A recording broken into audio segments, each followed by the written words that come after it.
Uy, gusto mo bang malaman kung paano gumawa ng ganitong mga AI videos na to? Ay guys, nandito ako sa space ngayon. Ayoko na dyan sa Earth.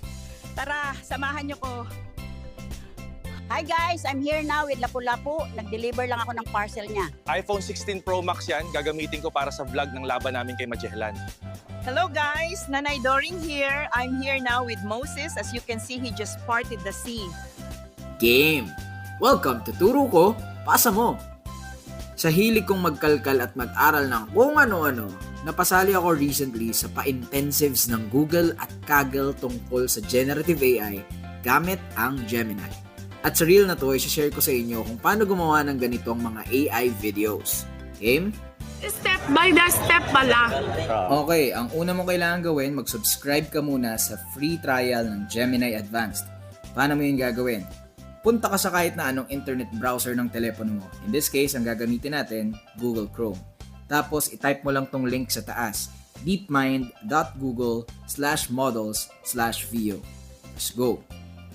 Ngayon, ang makikita mo, itong Vio, tapos try in Gemini. Ngayon, ang Gemini Advanced ay hindi libre. Pero, huwag mag-alala kasi meron namang niyang mga free trial. Hanapin mo lang yung Google AI Pro, tapos kapag naubos mo na yung credits mo, pwede mo na mai-cancel yung subscription mo, so okay na yun. Ngayong nakasubscribe ka na sa Gemini Advanced, pwede ka nang pumunta ng Google Play Store, hanapin ang Gemini at i-install ito.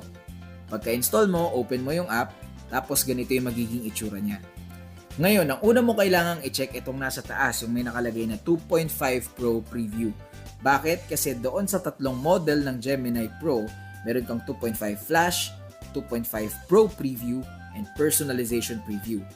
Yung pangalawa na 2.5 Pro Preview, itong model na ito yung may button na video. Yan yung may video wherein you can make nga an 8-seconder na video with sound. Ngayon, dahil hindi pa ganun kagaling umintindi o minsan magsulat ng Tagalog ang AI, kailangan muna natin ng tulong ng Gemini para mas maintindihan tayo ni Veo 3 o ng video tool na ito. Ngayon, i-unclick muna natin siya. Tapos, si Gemini muna mismo bale yung kakausapin natin kasi hindi pa nakaselect yung video. Ang pwede nating ilagay dito, please translate this Tagalog video idea to a detailed English prompt for Veo 3. So, papatulong tayo sa kanya to translate our idea in Tagalog, from Tagalog to English. Ngayon, pwede mo nang ilapag dito kung ano yung trip mong